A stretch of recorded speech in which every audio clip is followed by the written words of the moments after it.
Two raiders plumb the depths of their experience to make sense. Two raiders. Hold on, I'm not hearing this. Are you guys hearing that? Plumb the depths of their experience to make sense of a world gone completely insane. Subscribe for the word. Hey, I'm sorry. Are you guys hearing that? Like and leave a comment. Stranger by the hour. No, if you guys heard it, I'm sure it's fine. It sounded choppy on my end, and it kind of seemed like I think it was. You know what? I'll do it again. I'll and cut then a new one in. Or no, yeah, just do it again because I can't cut it if you. I'll fix it in editing. All right, let me try it again. Sorry, Ryan. Raiders plumb the depths of their experience to make sense of a world gone completely insane. Subscribe for the word. Like and leave a comment. Stranger by the hour. Welcome back to Stranger by the Hour, everybody. This is going to be episode 77 on January 4th of 2023 for the Time Hack. And we are super happy to bring you tonight the founder of The Last American Vagabond, graduate of the Culinary Arts Institute, which I think is super cool, and a recipient of the Serena Shim Award for the uncompromising integrity in journalism, joining a list of folks that includes the Gray Zone, Julian Assange, Whitney Webb, Max Blumenthal, the Jimmy Dore Show, Kim Iverson, and Caitlin Johnstone, amongst others. He's achieved the honor of being banned from YouTube, which is high in my book, and been a frequent contributor to Solutions Watch, which is where I found you on James Corbett, where I'm familiar with your work from. So please welcome everybody, Ryan Cristián from The Last American Vagabond, dude. Welcome. Thanks for having me, guys. Honored to be here. Yeah, and it's a great list to be a part of, the Serena Shim list. It's an honor to be included in this the great list of people there.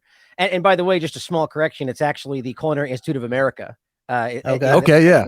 Which is just a funny point to make, because in casual conversation, people make this joke and it gets recorded on the internet, which then gets clipped and used elsewhere, that Ryan graduated from the CIA, which is the Culinary Institute of America. That's right. Yeah. Played that joke in the past. My apologies. No, it's okay. But yeah, all right. So, good. So for the folks out there that haven't found it, please explain to us what The Last American Vagabond is and how your journey to that site kind of started. Yeah, well, it's funny. Speaking of, when I was going through, well, actually a little bit before this, to be quite honest, but my journey began, I think, like all of ours did, in just kind of being a contrarian, questioning things, pushing back on stuff, growing up, and having, I guess, authority figures in your life, parents that are willing to coddle that and allow you to think outside the box. I think that's a point that we don't often, even myself, credit enough. My mother in particular was somebody who was very quick to allow me to think my own, like, I'm a Christian, or a Catholic, but you can think the way you want, like as a child. Like, the parents don't do that, Right. But that grew over a long period of time. And I ended up, speaking of what I was saying before, I went to culinary school in the Culinary Institute of America in Napa Valley, and basically ended up graduating and kind of going off and traveling in an RV with a friend of mine, and kind of, picking up jobs. And for a long time, I worked as a chef, a general manager, executive chef, and so on. But the journey began where I kind of had broken away from that. I was still working. I ended up in Texas and different places working as a chef, but for some reason feeling like there was something missing, and ultimately ended up just creating this random blog as we were traveling. And that's the name. I had traveled a lot my life. I was an avid traveler. I backpacked when I was 18 to 20 something, just all over the place.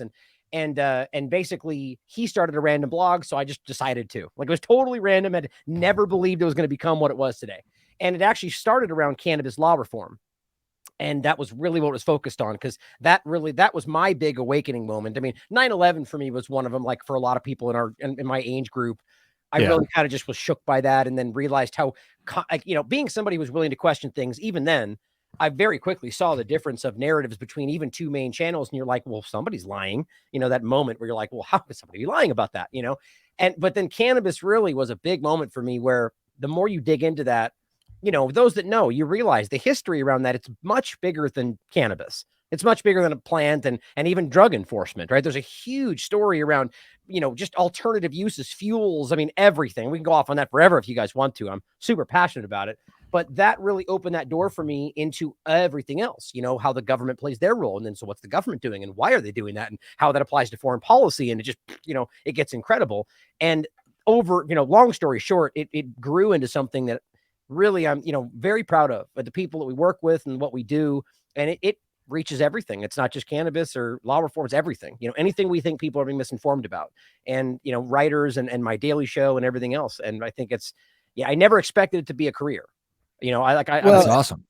Go ahead. Well, and I imagine you couldn't have predicted when you started that blog that you would be kind of entering into this phase where journalism writ large, or, the like what we consider to be journalism, would die during the process of you creating this web. I mean, I might, I might be a little bit hyperbolic or whatever, but I don't think that what the corporate, and maybe when you, like everything else, if you pull the string on journalism, maybe it's always been this way since the publishing barons bought all the newspapers. Maybe ever since that point, it's been some sort of like yellow papers or like yellow journalism or whatever. But I think we've transitioned into this a different whole thing now where it pretty reliably, if it's from the corporate media, it's almost a 180-degree inversion from reality or just an outright lie. So it might be auspicious timing on your part, but can you speak a little bit about journalism in general, or kind of what you think about that? Yeah, it's a really great point, and something that we don't focus. I mean, it's interesting to see how quickly that shifted, right? The YouTube part of it. Well, I think actually to your first part about it, that, whether it's always been that way, that is always an important question, because we have these revelations, where we realize, and we tend to kind of couch it in usually a conversation that's been created by the paradigm, by the mainstream media, so we operate within their lines. But we need to ask if, whether it's always, for instance, with vaccines right now, right now people are waking up to the reality that this thing is dangerous. And I mean, hopefully your audience is more attuned to this, but I mean, literally for everybody at every stage across the board, this thing is bad for everybody. And I've been ringing that bell since 2021, but that's one of the things that got us banned off YouTube was medical misinformation. Right. Yeah. And the peer-reviewed science, by the way, is literally saying that net harm. Anyway, the point is that people now are going, okay, well, what about the flu vaccine? You know what I mean? Okay, well, is it just this one, or is the same fallacy, the same, corruption, does it apply everywhere else? And I genuinely think it does. And so it broadens out. The point is, I love that. We need to look further and understand that. And I think journalism it's a little bit of both. I do believe that in any of these circumstances, even government or anything, it gets worse with time, the more power centralizes and so on. And so I think you could look back and you could find examples of people that were doing good work. And maybe because they were doing that to means to an end, to manipulate, maybe because they thought they were doing good work and they didn't realize the CIA was giving them 2 bad stories and 1 real, the game they play, or, however. But I do think today that it's very clearly, verifiably, exponentially worse than it's ever been. And I think that tells you something. Now, to the point you were making about the shift there, it's fascinating to watch, because we all saw this. I mean, 30 seconds ago, facetiously, but really short time ago, they were going YouTube and fake media and these dumb little channels and their conspiracy theories. And now they're desperate to be the one controlling YouTube. Just whether they knew it when they said that or not, or they did it to try to shout us away from it. It's really hilarious to watch as they now try to kick you out of the thing they thought they claim was meaningless.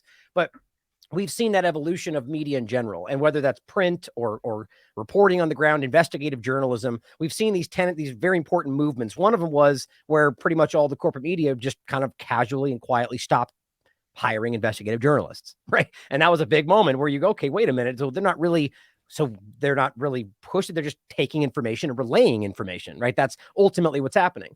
And I think what happened was we quickly got to a point where people, for many varying reasons, began to question all this stuff. And then people like us just kind of stepped in the field. That's where I came into it. I just said, I never thought I was going to be doing what I'm doing to this level now. And I'm sure it will only grow.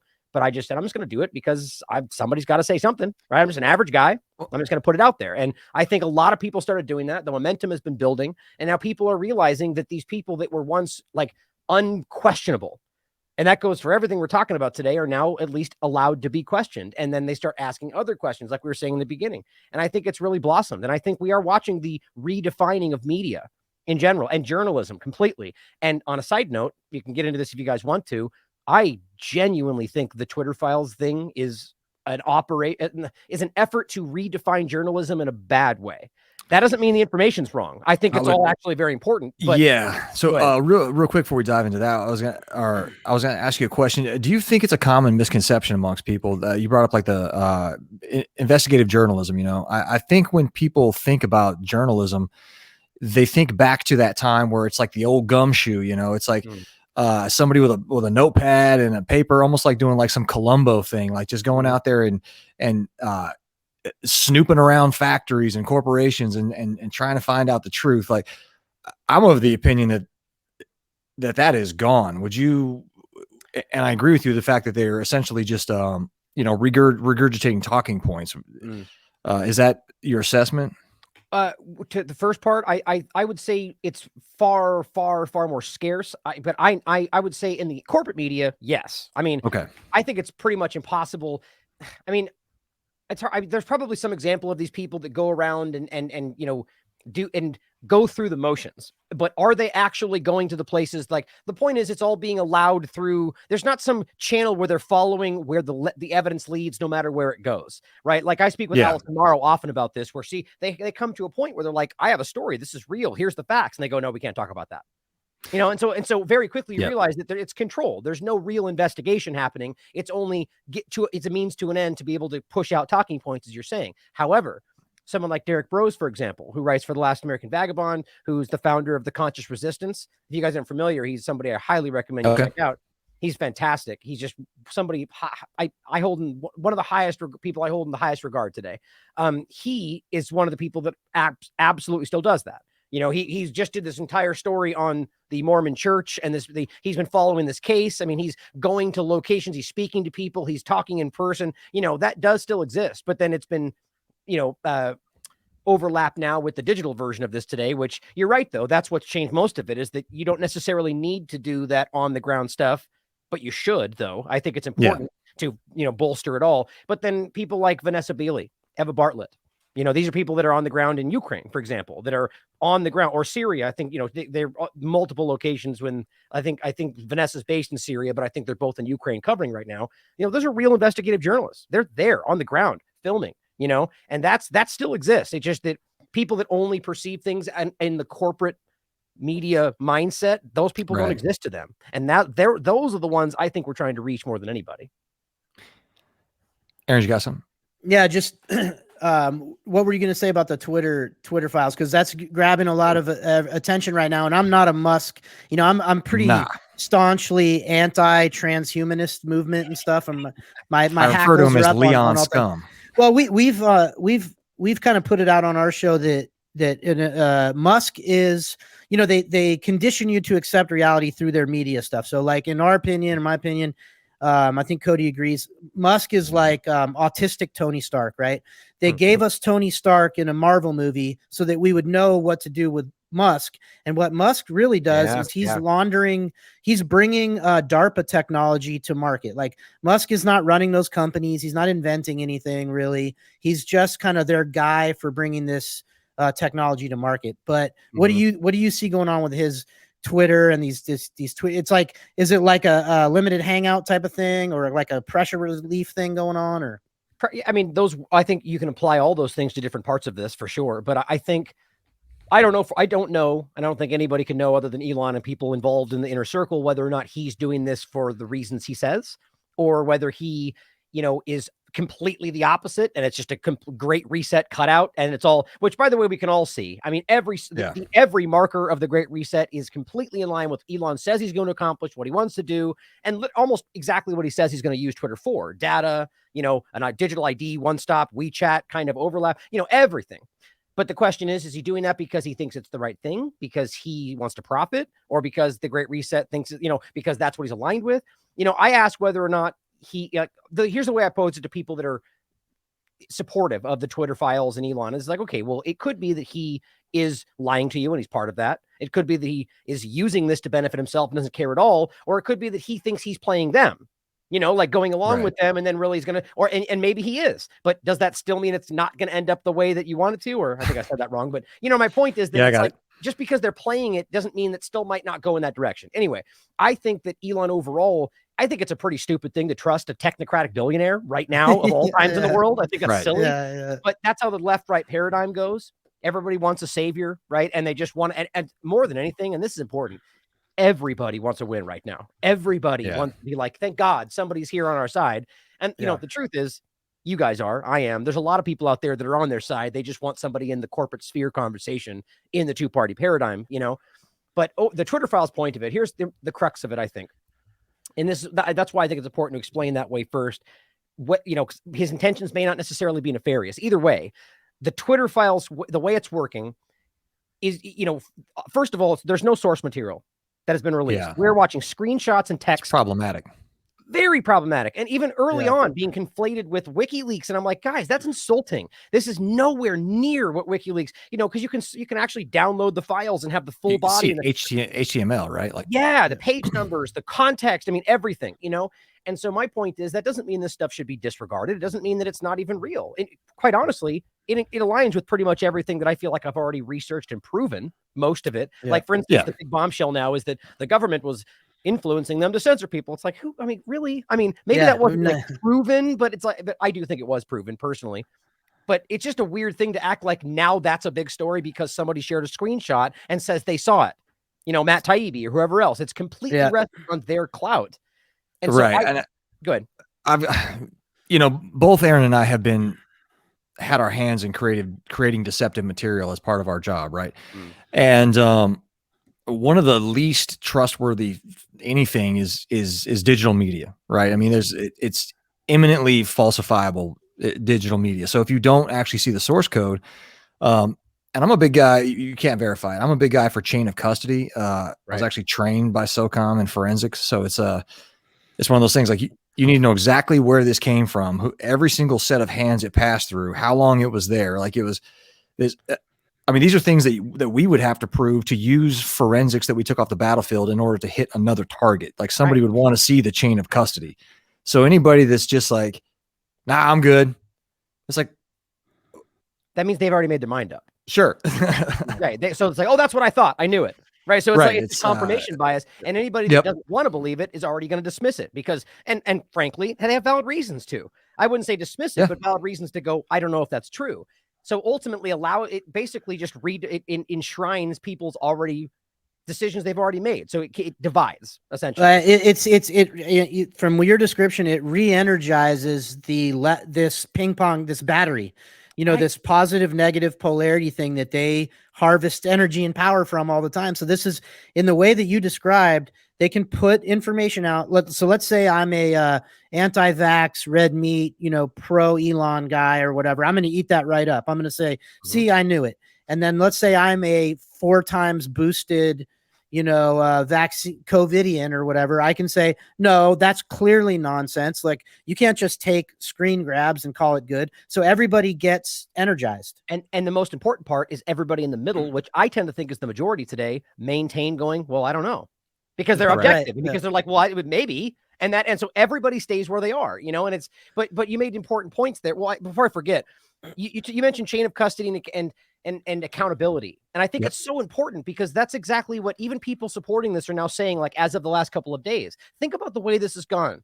Now, no transparency, despite that being the promise of like all the files, and even if they release it down the line. People have already engaged with this as if it's already been there. Like, so we're engaging with screenshots and text as if we know. So they've already been trained to engage with that. So even if it's proven, what if it's not the next time? And they've already, and so the next time it comes out, they're already going to engage with it like they did this time. And who knows? But so you don't, my point was that people, I think Viva Frey made this point today, that even people that are trying to do this and dedicated to it are having a real hard time keeping this all in mind because it's, you know, a space is over here. It's a thread over there on different counts. And it's all, there's no like database that you can search and access. People just lose it. And there's zero accountability that way because of your point as well. There's no chain of custody. You can't prove how so if it comes to some actual kind of illegal, in a court of law, this would never stand up. And you guys know that, you know, and it's like, so I think that's almost the point. And on top of that, from like a pure sales promotional kind of perspective, I mean, look at how that's worked out. I mean, each one of these people involved, Matt and Barry Weiss, and these people that Barry Weiss is somebody I wouldn't even let watch my dog, and yet alone. That's an interesting one.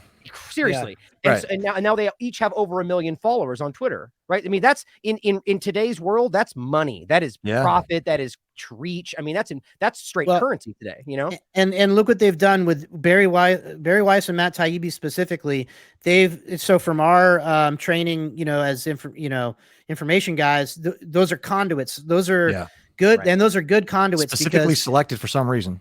Specifically selected, and in each case, each of those people are controversial in their own right, but also for the people that are they are you know, like Matt Taibbi, you know, pretty serious journalist for a while there or whatever, you know, and Barry Weiss, you know, say what you will, but she's going to come with a bunch of credibility, whether that's well-deserved or not, but they've kind of identified these two conduits. And then as you experience the Twitter files, the other part is you're experiencing them on Twitter. So which means you're partially experiencing them through the lens of whatever bubble you've created in Twitter. Right. So you're seeing the lens of the people giving it to you in the first place. Right. So it's all through the commentariat or whatever, not you're not getting it raw. Like you said with the WikiLeaks, like I can't sit there and click into it and make my own determination and follow threads that I find interesting or anything like that. Yeah. Or the context is so important. I mean, again, this is the analogy I make for those that, because I get it, like especially with the digital world, this gets confusing for people. Like, why is that different than if somebody were to post a document on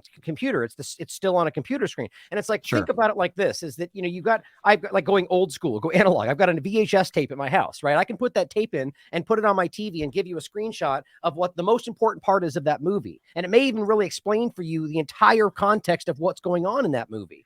But you don't know that for sure because I'm giving you it through my lens and I'm explaining the rest of it. But I've got the videotape here in my hand, and I say, trust me, I've got it. I know. And so everybody who supports me is probably going to go, oh, okay, Ryan, I trust Ryan. He knows. And so there's the screenshot, so you can make the kid, but you still haven't proven it. The source material is the tape. Yeah, you could pause Top Gun while they're at the beach with their shirts off and tell everybody it's a movie about men's volleyball. Yeah, exactly. And I was going to say, hopefully the movie that you pause will be Wag the Dog on that scene when they're in like the underground thing, filming the fake Albanian sniper scene. Like that's a great movie. It really is. I'm surprised they even let that movie go out. It's such a perfect example. It's one of those rare revelation of the method. You know, like, how deep into the weirdness you want to get. But yeah, that's I follow you guys. I love some of this stuff. It's once you're deep into this stuff, you can't help but find the occulted practices, and you don't even need to slide all the way into everybody's a Freemason land or whatever. Not important. But what is important is to understand that people that have kind of like an enhanced understanding of how the world actually works are manipulating us via, you know, all these different media mechanisms. And it comes to the point where, like, you know, I don't know if everybody experiences it this way, but I've gone through kind of like this cycle where, you know, you become aware that the world's not the way you grew up thinking it is. Then there's like kind of an angry phase. And then there's this like desire to fix things or make it right or warn everybody. I'm now at this kind of like novelty thing where I'm like, I'm willing to laugh at a lot of it, laugh at a lot of things that I wouldn't have found funny before. And I think that's good, though. I think that's the power of their magic trick kind of wearing off on me. But I agree. Or I'm going insane. I don't know. A little bit of both, maybe. But you know, I think I agree with you, and I think it does lose its power. And I think you have to, like, to be clear. And I think this is exactly what you're saying. We're not laughing at the suffering. You know, we're laughing at the absurdity of the narrative around it. You know, it's like pretending like it's like a great example is one of the most clear is with the Iran situation when Trump's administration and Pompeo is standing up and literally saying, like, you know, basically do what you're told or your people are going to starve. And then basically framing that as, well, it's Iran's fault that you're starving them, because it's like a real foreign policy image of your brother and stop hitting yourself. You know, it's like, I was literally going to say our foreign policy is we're not touching you. We're not touching exactly. you. That's our foreign policy. Yeah. It's so silly, you know? And so you can't help but laugh. It's like, did he really just say that? Now, we're not laughing at Iranians starving because that's horrific, but it's like, you can't help but laugh at how ridiculous these people It's gallows humor. It is. Well, I mean, it is to a degree. But I mean, it's like, it is completely, but it's like, I feel like I laugh more about how they actually may think that they are tricking people, or like that they, I don't know, you know, it's hard to say, because I guess it gets rooted in the perspective of mind that I believe most people are seeing through this right now. That's not a popular opinion. Now that could mean 51%. I'm I just hope it's thinking that like high. majority. Well, I mean, I Yeah. genuinely believe we've gone over that in a like. I don't mean like a left-right paradigm kind of point. I think sadly, I think most people are still somewhat lost in the two-party paradigm, and I think that's the biggest issue we have. Well, Aaron was going to ask you about that. So, do you want to sort of? I mean, you're clearly past the two-party paradigm. Me? So, yeah. So, do you? Is there a way that, like, I guess in a tight paragraph, to see through to the uniparty for folks? I mean, anybody listening to this, unless they stumble, I'm going to put this on Rumble, and it's going to be on BitChute, and so unless they just stumble upon it, and would like to see through the paradigm, like. Yeah. Have you had any success? Like, even if it's just people in your life or whatever, have you found a way? Because Cody and I both struggle with that, like trying to, like, my family and stuff in California, very much just, fully captured by the whole puppet show. Right. Yeah. And I've not been able to find a way to like break them out of that. So maybe, I mean, what have you found that's successful in? Well, I think it's important to, one is to show them the current situation. Like, I mean, that's not the best way to start it, but the idea, like with the vaccine today, like, I think it's important to see that right now with just the most recent booster that they're telling you need to have, I think it's at like 15, 16%. So, I mean, even the people that they say are on their side, which by the way, constitutes like, or includes like more than half of people that were lied, tricked, forced, threatened, so it's not really on your side, but but that's less Right. even than the people that they actually got to go along with them in the beginning. So all that shows you is even the people that are like sleepwalking in the narrative are like, I don't know, man, my teeth are falling out and they just keep getting sick. It's like, I'm not, I'm thinking the mask is what I'm saying. Yeah. The point is that people are like, wait a minute, like I'm experiencing it. So I think that's an easy way to show people that in general, people are questioning a lot of things. But I guess the main point being the two-party paradigm, I think the obvious example is to show how the parties will be willing, and there's many historical examples, to completely disregard even their core, what they claim are their core, party principles, to go along with war, for example. Like That's right a huge now. one, yeah. Yeah, That's I mean, the big one, yeah. war is always the point. I mean, look at Biden, for example. Let's say you're somebody they're supporting as a Democrat that you're trying to reach. You show them how they're right now claiming, okay, so we're fighting a war against white supremacy and racism, and we're chief ally with the Israeli fascist government, and we're arming and funding the most obvious Nazi entity on the planet right now. Okay, right. So it's like, and they may push back on that, but it's okay, fine. If you here's some information, if you want to look, it's there for you. That's how that's the best place to start. And you can go the other side and do the same thing. And you'll find just as many examples, with Trump's administration and things that were done that don't, there's a lot of examples. Warp speeding a vaccine. Or how he still promotes it to this day, even though his supporters, it just doesn't make sense. Never ending any war. Trump cannot, that guy cannot get out of his own way lately. And like, I think he's done, and he's just, he hasn't made it official yet, but like, he's now like, vocalizing his support for Kevin McCarthy and all this other stuff. It's crazy, but I thought like alive right now. It seems it's turning on itself. I know you're big into the Ukraine thing, and I just, when we were talking about it, I would have thought, right, that Zelensky himself as a man, right, even for somebody who, like you described as sleepwalking through the narrative or whatever, and it's like, okay, let's just calmly, slowly, rationally, like, look at who this guy is. Look at the fact that his last job was to play the president of Ukraine on a television show. And let's consider the fact that, and if you still don't get it, that he's just an actor, here's Sean Penn showing up with to give him an Oscar, but still, and then he shows up to beg for money from our government in a like little army man uniform. That's his costume. Yet when you talk about it like that to people, when you try to describe it that way to people, and I work in a place where everybody in the building where I work is buying into this. I'm the only one in there being like, guys, look at him. Like, come on, look at the little strange actor. Like, come on, he's taking all our money. Like, what's going on?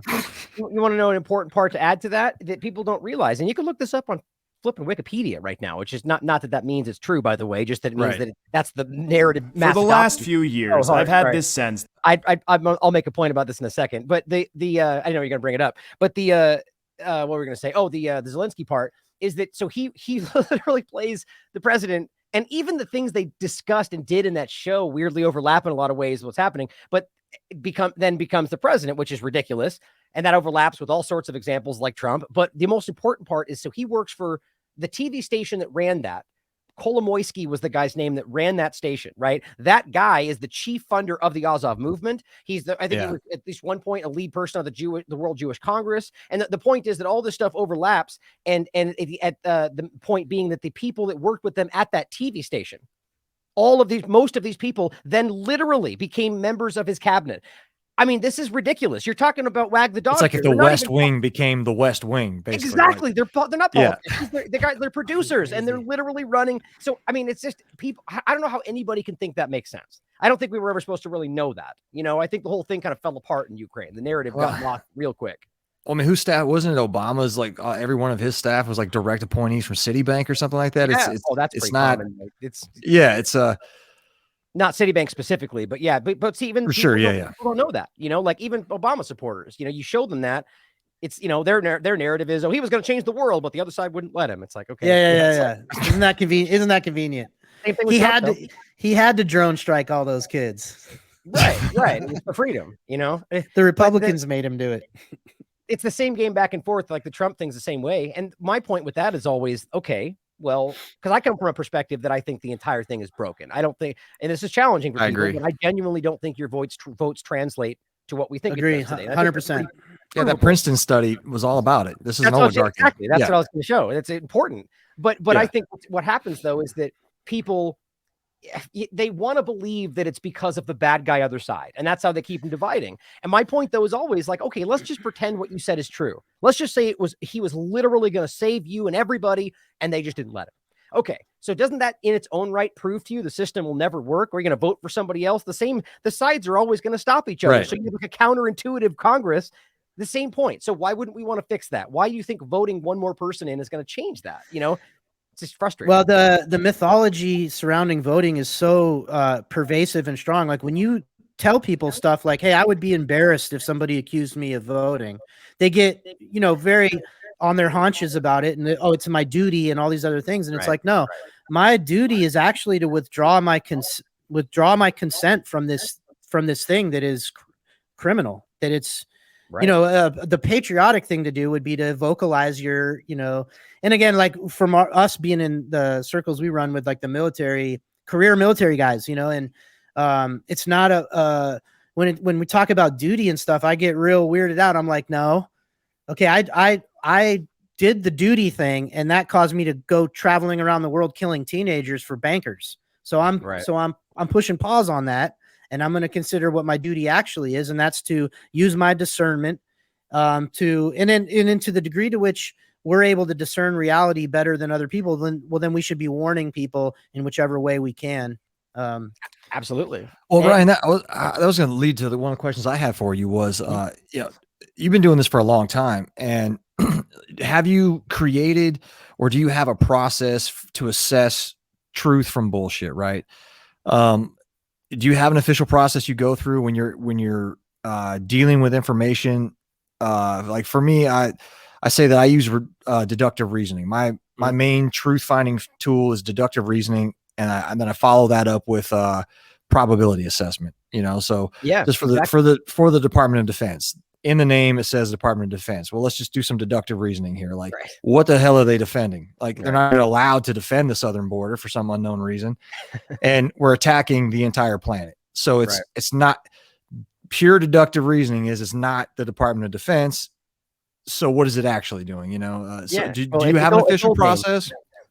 Yeah, no, I do. I was joking. It's the old name, the Department of War. It's what it used to be called. Yeah, the old name, the War Department. Yeah. But yeah, it's the same thing. I mean, I would agree completely. I think that, and I think the most important part of what we're talking about there is being okay going through, spending even just maybe hours researching and coming to the conclusion that you just don't know, and that being okay. Because today, people are just wildly uncomfortable with that. They need someone to tell them one of the answers, and that's why people end up falling comfortably into people that go, don't worry about that. Don't do the research. In fact, there's a weird push overlapping with the Twitter files thing where people, it's like being attacked for asking for source material, attacked for asking for a link, you don't do it anyway. That I think it's important to be willing to question everything at all points, no matter what it aligns with, take it to its logical conclusion, look at all possible perspectives, whether that's corporate media, anybody else, just random comments on Twitter, and then coming to your independent conclusion. And again, if that ends up being where you haven't proven that, and proven is so conflated with proof and evidence get conflated all the time today. Proof is absolute. Proven. It's for sure. Evidence could be falsified. Evidence may could even be false. The point is that you add it all up, and if you can't prove it, then you have to be okay saying, I don't know. And that'd be my argument, that it's about deductive logic, exactly the same thing. And if you just break it to its pieces, and I think today, most, like, look at JFK, for example. I mean, they love to drip that out left and right. And even with the Tucker thing, it's still no accountability, a little bit more information, and we just keep it going forward. Oh, so the CIA can actually do these things. It's very weird the way that works. Yeah. Very, very limited hangout, on that. And of course, that's a term that gets beaten to death, but really, they'll trickle it out, give the illusion of some sort of, there's people working on some sort of accountability here, when in reality we're on the way. Yeah. yeah. We're going to fix it. Well, since we're doing really good on time here, I've got a personal question, and I know we've got followers that have asked me and Aaron about this a lot, and we've kind of dug into it and gave our opinions on different episodes. It appears that a bunch of the QAnon refugees, after, I guess, getting tired of waiting for the plan, have jumped ship into this thing called devolution. Are you familiar with this? No. How do you spell that? It's like evolution with a D, like devolution. Really, you don't know about this, man? Maybe not. I'm stoked. Go ahead, explain it to me. Maybe. Okay, I'm excited. I thought you'd be on this. I'm excited to share. So basically, what this theory is that Trump, and apparently there's some sort of paperwork about this, like I'm supposed to fucking believe paperwork, is that at towards the end of his presidency, this radical upstart Trump, right, who just bested all the deep state assassins and everybody else that was going to take him out to somehow win the presidency and get in there and do the thing, right? So at the end, after like you were saying, that he really wanted to help us, but he just got bested at every turn. So at the end, he signed this paperwork enacting this continuity of government thing, where so essentially what the devolution crew is hoping for is that their democracy was signed away to a secret group of people who is running the country in that Trump appointed when he left. So they're some secretive group of white hats that are actually running the country. And this is all a continuity of government thing, because in order to wake everybody up, you would have to show them how bad the Democrats were really going to be. In the 21st century, in order for people to understand reality, you had to poison them to death, children to die. Yeah. Kill their kids. This is the devolution thing. Do the worst we've ever seen and depopulate, even though that's what they want to do. Anyway, because it's the only way to wake up the normies and get people to do shit. Yeah. Well, okay. Was that? Sorry, I didn't mean to jump in. That's it in a nutshell. Yeah. In my assessment, it's garbage. That's Absolutely. It in a tight paragraph. Here it is. So the bottom line is, obviously, and I always start this way, because could it be possible? Sure. Obviously possible, I don't know. Right? Anything's possible. But what's interesting is, even if it is possible, why would we be promoting the concept of, so basically, as usual, the whole Trump psyop has turned libertarians into, I don't know if we can cuss on the show. Oh yeah, please go ahead. I was trying to be respectful because of your professionalism, but yeah, we're salty sea dogs over here. I call my show family friendly, but I'll cuss when I talk. Okay, cool. But I just said turning them into fucking statists, right? So these people are now literally promoting an anti, I use this term not because I'm the word democracy is not something I even promote, but an anti-democratic or anti-free society concept of continuity of government, which, that is the deep state. Going back to Reagan and the shadow government and the whole overlap there, that's what that was. And you could even argue that was that never stopped. Like post Reagan and the whole continuity of government planning, they built like the shadow government, and it just never went away. And the whole point there is that, so if I understand you correctly, they're arguing that Trump initiated continuity of government and ran a parallel government to allow them to think they were in charge and then be able to expose them. Is that the point? That's correct. My God. And so again, so that means that everything that's happened is part of the plan. You know, like, so everyone being killed and all of the loss of rights. And so, but do they not realize that the only way that makes sense is if the people that did that are completely altruistic and willing to remove your rights to be able to give them back to you.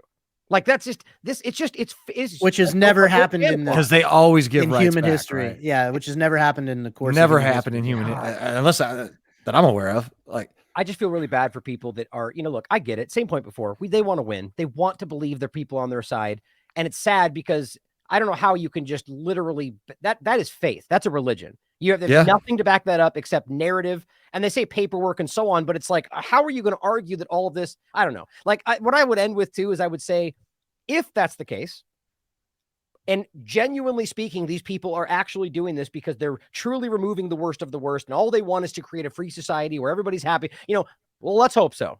Who wouldn't want the good people to win? But I just find that ridiculous to believe. Trust the plan as always, right? Just sit back and go to sleep and let them remove your rights under a guise that it's going to get better. Isn't that the Great Reset? Well, it goes back to, for me, to probability assessment. Like it's the most improbable. It's what probably would have happened if Trump really was an outsider is the deep state would have killed him. We see what happens to outsiders. They kill them in front of a fucking library in Texas. Like, that's what happens when you're an outsider. Seth Rich gets shot. Like, you don't. That's a pretty good point. I'd never really thought of it exactly like that. Like, if Trump really was, trying to break their system, then just, you just pull the thread on Trump a little bit, and you're like, oh, he's Jared Kushner's Netanyahu's godson. Seriously, like, all right, come on. So Trump, banking industry, how they bailed him out. They bailed him out. They fixed. Yeah, they saved. I think that when they bailed him out back in the day, then they were like, okay, he's now our guy. When needed, we will. When we need that character, we will create. They do it all the time. They need it. You need a hero, they'll create you one. It's their dialectic thing they do all the time. So right. I mean, it's depressing, because that is a fairy tale allowing people who are living through horrifying times, but also simultaneously very hopeful times. Because I believe the only reason it's so bad is because people are pushing back and seeing through it. I mean, it's kind of dual, situation. But I think it's just sad because people just want to check out. They don't want to engage with the reality that the person they put all their faith in. It's the same as people getting these shots and just not wanting to own to the fact that it's hurting them and it's hurting their families, because that's horrifying to realize. Just got to be honest with themselves. We talk about that. Yeah, go ahead. I listened to your discussion with Whitney Webb concerning the psyop of artificial intelligence, and that is that's a continuation of surveillance capitalism, right? Like, surveillance capitalism it feeds into the AI psyop, just with data. What do you think of the possibility that through surveillance capitalism, which is just essentially surveillance, I mean, they just plug capitalism onto it because they need to have a reason why to surveil your entire life. They're like, oh, we're trying to get you a new Dodge Durango or something. But Aaron and I have talked about this a lot. If the surveillance has made it to the point where they're in the middle of all conversations, right? Like, if we're not on Signal, or if we're not on some other encrypted thing, then they're in the middle of. They might be in the middle of the StreamYard. They're certainly in the middle of all Zoom calls. Everything is being surveilled. Aaron and I have postulated that essentially the powers that be, whoever you want to call it, with that data, assessed that humanity was at a point of degradation enough that they could pull this shit off. Like, I forgot what I was watching, some movie, where it's like, hey, we've got the data that says that like fewer than 15% of people answer the phone when their mom calls, like the lady that gave birth to them. Right. Like, and they've just assessed that, hey, look, humanity's at this point, they're all watching porn. They've all got high interest rate vehicles. They've all got mortgages. They've all, now we can run this on them, just to pile onto that, like from our work experience, like we did a lot of, integrating bespoke technology into the hands of the warfighters, right? So we know that at any given time, like the Department of Defense the government has technology that's 20 years ahead of what the civilian market has, right? So, there's a good chance that they've had, and AI is a misnomer. There's no artificial intelligence. There's just these algorithms, but there's a good chance that they've had these algorithms for a lot longer. It's not just like the little AI generators came out yesterday and there's a good chance they've had them long enough to do like Cody said. And, it's all about feeding a density of data into those things and empowering them in that way. So it's, I've got some interesting takes. I mean, there's a lot of ways to look at that. I think that I agree completely. And I think a lot of this stems to some of the excellent research that Whitney's done on this. And the point to be made about whether they're failing to reach what they believe they're trying to reach, the singularity, essentially creating that concept, and that they either want to make us believe they've reached that point to be able to use that against us, or are now doing this in a way to try to effectively do that, to reach that, because that's the ultimate goal here. Right. But to the first point about whether that's the algorithm, I always think that. I mean, historically, you can look back and always find out it usually starts with the military. It's usually used and weaponized and then commercialized and packaged for people. And it's like, look at this new thing we've been using for 25 years. That's kind of how that tends to go. And I think what that's possible here, I think that's certainly likely that it's been used against us to catalog. And I think that what they realize is a combination of realizing that I would actually maybe take it a little more positive, that people are being, awareness is growing to an alarming degree. And so they need to take this next step, the security state to the biosecurity state, which was always the plan. This has been outlined for decades. I think what they were waiting for on the other prong of that is the technology to be ready. Right. So now they realize it's kind of this rush to the end, because I think what we're seeing too is that maybe wasn't actually as ready as they thought it was. Right. And then they're hurting people, or maybe that was the plan. I mean, who ultimately knows? Yeah. But at the end of the day, I think they got the technology in front of them, and they realized that we were pushing back fast. And that's why I think this felt so rushed and so clumsy, because they were just jammed in there as fast as it possible. Does seem very ham-handed. Some of these scams that they're pulling are almost, well, one of the assessments I've given this to how ham-handed it is back in the military, when Aaron and I were about to step off of a helicopter towards a village or something like that, like, we had already set the conditions to be supported by air support. We knew we were in the golden hour if we got shot. Like, we had reached a level of confidence that we were no longer concerned with what the enemy had to say. Like, we were going to go forward and we were going to do what we were going to do regardless of the resistance. Right. And that type of operation only comes from either supreme hubris or supreme confidence. Right.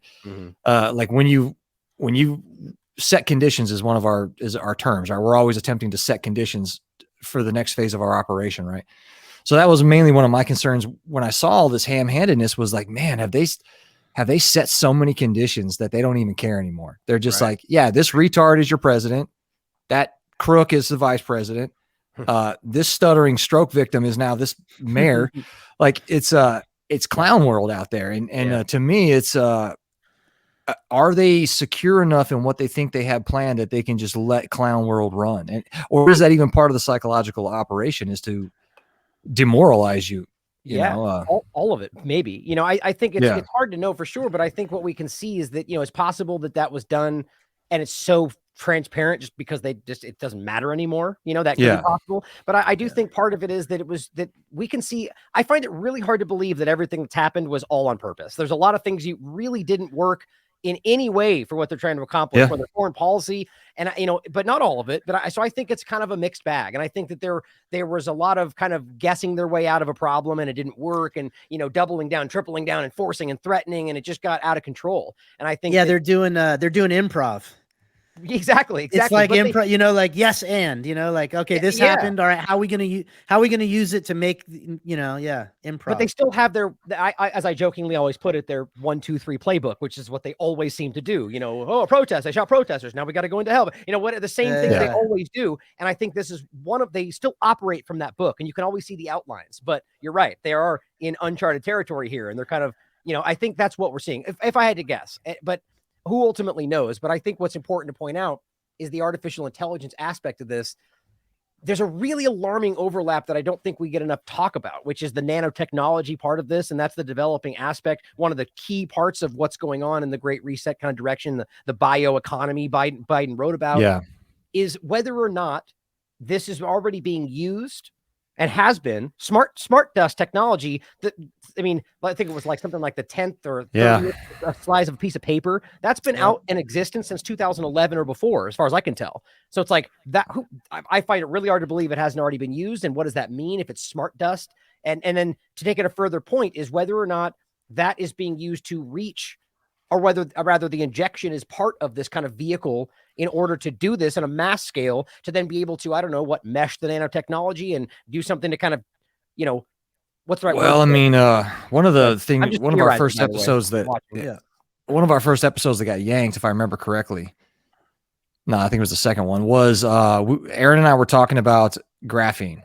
We're talking about just shooting the shit, theorizing, right? Because going back to proof being absolute, you go back to laws and theories, right? Well, in the absence of a law, we're all allowed to theorize, like always. So this graphene thing, Aaron had brought up a child's book that had graphene in it, discussing like, oh, this is graphene and this is everything. And then when I was sort of like cutting the video together, I was doing some old research on mind control, and what you find is this old fellow whose name I forgot, but he was deep in the MK Ultra, and he's inserting electrodes into a bull's head to stop it with a button as it charges forward, right? And okay, hey, I'm allowed to hypothesize, right? And they talk about electromagnetic mind control in there, and Aaron and I have dealt with like less than lethal weapon systems. So we are electromagnetic biomechanical. I'm just going to say an avatar, whatever, man. There's a soul in here. You know what I'm saying? Like the rest of it's a biomechanical system, a biomechanical, essentially an avatar, right? Right. And so if I wanted to increase the conductivity of that biomechanical creature, right?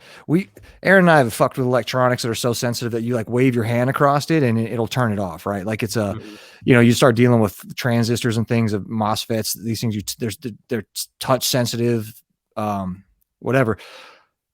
So if you inculcate an entire population with this, who knows what sensors are on top of that water tower? All these Yagi antennas and multi-directional everywhere. I didn't install that shit. Who the hell knows what's up there? Like, right.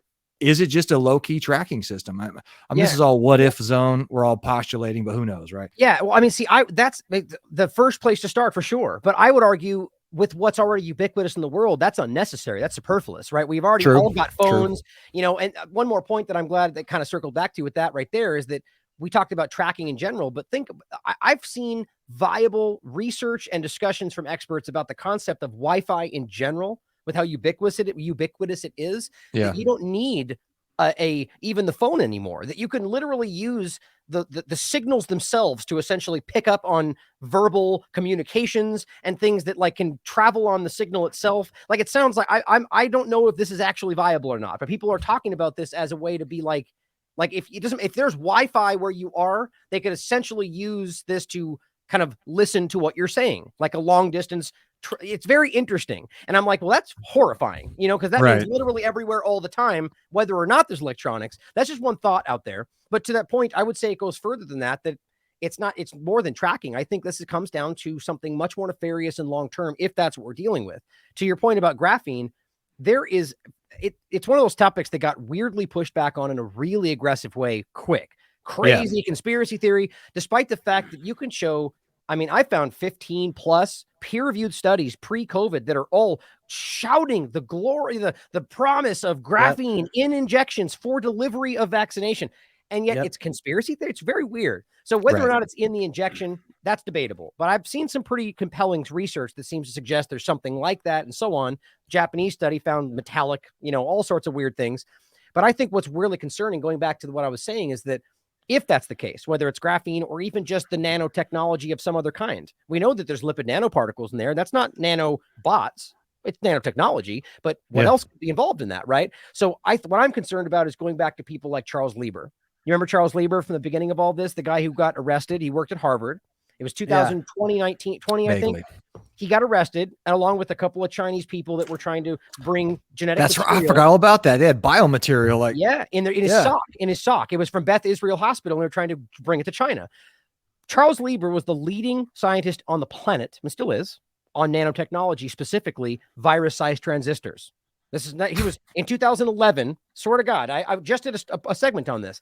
In 2011, he was working on virus-sized transistors, and they succeeded at that point. What they were calling, basically what they found is that you take technology, bots themselves, and bring it small enough to the point to where it begins to actually act like biological material. And so first of all, what if that got out? What if that's what Right. we're dealing with? That's a valid question, right? But then that was being talked about in this breakthrough in 2011 about using fatty lipid nanoparticles to deliver this into the cells. It's like, that's what these shots are doing right now. Then it overlaps with this idea of using implants in the brain to be able to kind of take the information that they got by using those. What is that? That sounds like Neuralink to me. That sounds like what Elon Musk is talking about. So what I'm worried about right now, and this is just complete hypothesis, that this is something that was executed, that he, this plan, that he was shuttled away right in the beginning, something was used, and whether or not this is actually an effort to deliver this stuff to be able to, like I was saying, essentially learn how the mind is working in a way that they can use to develop the actual singularity on artificial intelligence. And what if that's what we're talking about right now, that this is in all these people's bodies and they're able to essentially simultaneously look and map the human brain. It's a scary thought. Yeah. I mean, Klaus said he'd be able to walk into a place and tell what everybody's thinking. Right. And he keeps saying the fourth industrial revolution, that's going to that's now. Like that. There's living time now, Yeah. You can read about it in the books. That's the other thing, is like most of this information is not concealed. You just have to access it.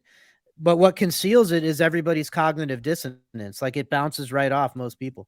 Well, like I know you got a hard out. But, oh, go ahead. Oh, sorry. No, go ahead. I was going to say, like the point I just made there is that people, you can look this stuff up. Like I was saying, we're theorizing. I'm not saying I know that for sure, but there's a lot of peer-reviewed and otherwise science that backs up everything I'm saying, but people will just go fake news because of the cognitive. They're not going to just push back and don't even look, and that's scary. The information environment's so cluttered and noisy with nonsense that, it is a lot for your average person who's, overwhelmed by life to begin with, to try to suss out what's real and what isn't. So, but I know we're coming up against your hard out, but what do you think about the future? Like, you said a couple things throughout that made me feel like you're somewhat optimistic that people are waking up. Do you feel like your work is having an effect? Like, can you feel that your reach growing? Are you noticing more more uptick for your stuff? Like, what do you think about the future? I really am.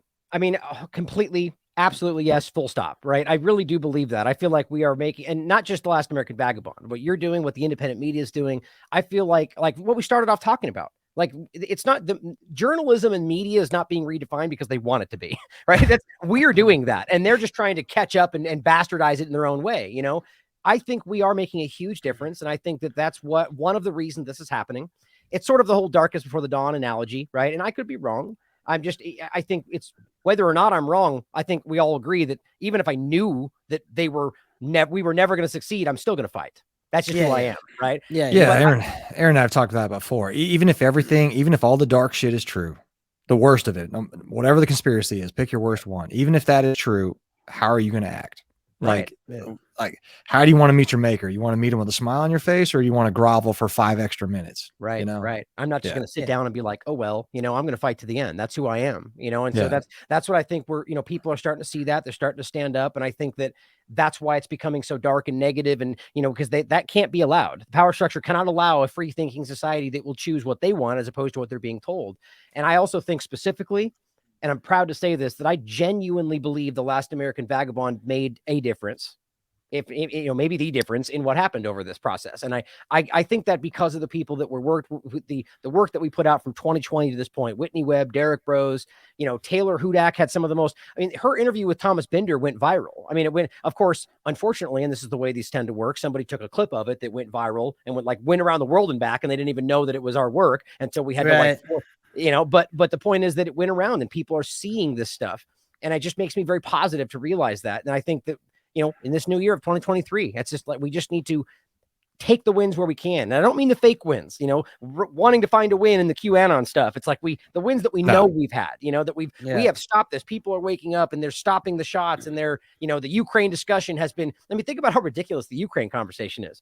That never used to happen. That thing fell apart immediately. And within the process of a few months, they were like, okay, fine, you're right. There are Nazis, but you misunderstand the whole thing.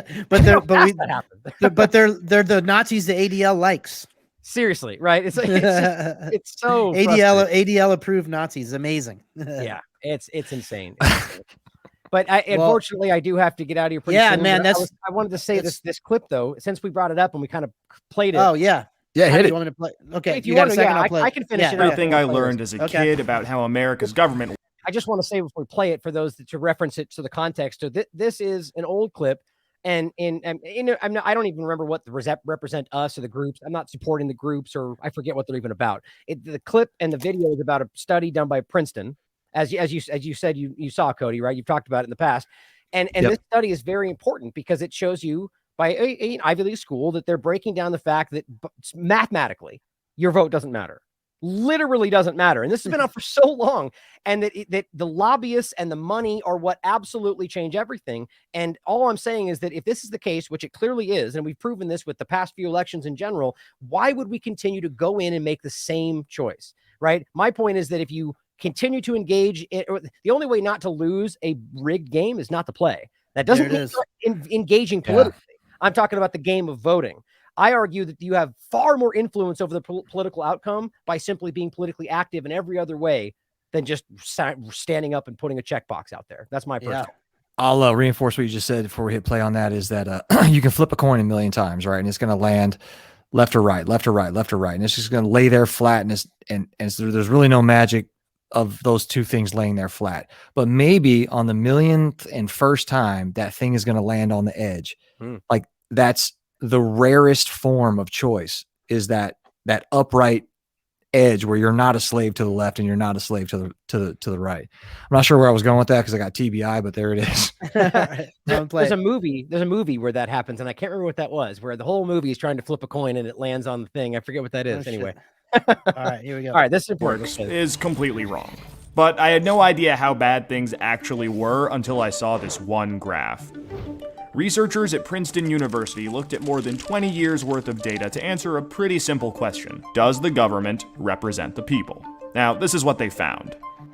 This axis here represents public support for any given idea. On the left, at 0%, are ideas that not a single American wants. On the right, at 100%, are ideas that everyone supports.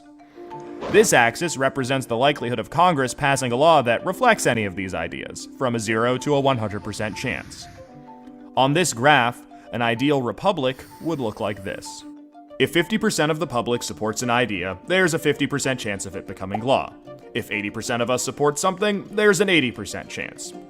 Note he said republic, by the way, not democracy. That's super. Yeah, not mob rule, democracy. Yeah. Right. Yeah. You get the idea.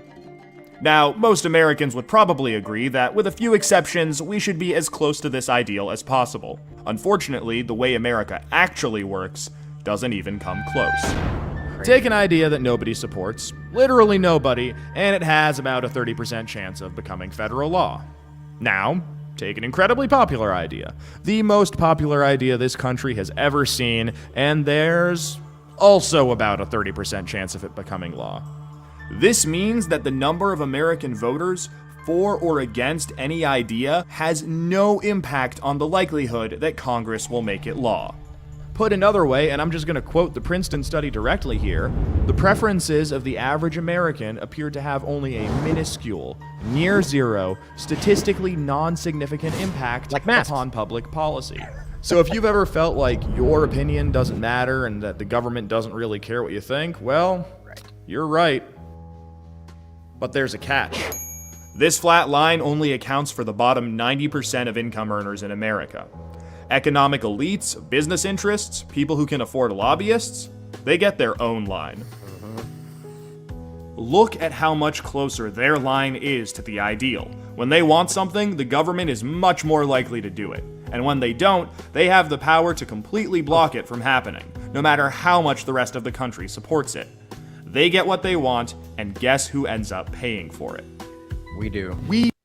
Yeah, I'm gonna have to. Yeah, but you guys should finish this if you want. The video itself is so important. I mean, because it goes into like how we're paying for it and what it's going to, and it's just so mind blowing to me that it's so right there in your face, and even proven by again, I'm not arguing because Princeton did it that means that it's true. I question Princeton schools more than anybody, but the argument being that people that would usually support these things, this is where they would support these Ivy League schools. And this barely even, I don't even think this was ever even discussed on a corporate conversation. I mean, this is mind blowing to me. When I first saw this, it's what I thought, But I'm like, Yeah. wow, I can't even believe they allowed this to be put out. Well, it breaks the myth of our democracy. So Right. That money and lobbyists and elitists, not elites, but elitists Sure. are the ones running the country. Yeah, You know? right. Very sad. Very sad. Anyway. Well, hey, thanks, Ryan, for your Yeah, time. it's a great talk, man. I appreciate it. Yeah. Everybody go out there and check out The Last American Vagabond, man. It's an awesome site. I really enjoyed it, guys. Thanks for having me on. I thought it was a great conversation, and I definitely want to have you guys back on my show as well. And by the way, before I go, I'm going to be hosting a Twitter Spaces about Twitter files and the source material, kind of like a counter conversation on the 7th. I'd love it if you guys could come. Your voices would be appreciated. Yeah, it's the 7th. Okay, that's on Twitter, right? I've heard you talk about that last couple of days. So you just go on Twitter in your account and then go to your account, and is that how you're hosting it? Or yeah, I'll have it pinned on my account on the day, I think, so people know where to go. I'm super new at this. See, I don't even know if this is going to end up the way I want. I'm very skeptical about this whole process. I figured I would give it one shot to see if how it goes. We seem to have like 400 people that are going to be there to tune in, and I've already got a bunch of good people. Sam Husseini's one's going to be there as well, maybe going to be co-hosting, and there's a lot of people that I want to join to have conversations about, of all sides, people that think it is enough and things that don't. And, and I want to see if this fleshes out the way that it's going to be worth it. I'm hesitant to support the new, what they're trying to make this new system of media, but I'm going to give it a shot. And I'd love it if you guys could join, because I appreciate your objective stance on this stuff. Awesome. Thank you. We'll check it out. Well, thanks, Ryan. Awesome. Well, thanks, guys. All right. Have a good one. Take it easy. All right. Awesome. Thanks, everybody. Bye. All right. Damn. So that was awesome. That was good. Yeah, that guy's cool. Real cool. Yeah, everybody head on over to The Last American Vagabond and check that out, man. It's a great site. I'll put all the links down in the description, but yeah, I mean, it's easy to find Last American Vagabond on .com and then on Twitter and all the other social media places. So yeah, and we're gonna go ahead and hang this intact just about everywhere. So yeah, we'll make it free on the Patreon so he can send his people over if he wants. And then, and I'll drop it on Rumble and BitChute and everywhere else that we're no longer banned from. So if you're a fan of Ryan's, welcome. If you find us from that, welcome to the show. We appreciate you stopping by. And much gratitude to the homie AJ for plugging us in with Ryan and some other people that we're going to be doing some content with coming up. So thanks a lot, AJ. You've been a big boon to the show lately, so appreciate it. Awesome. All right, thanks everybody. Have a fantastic night. All right, hell yeah. See you later. All right.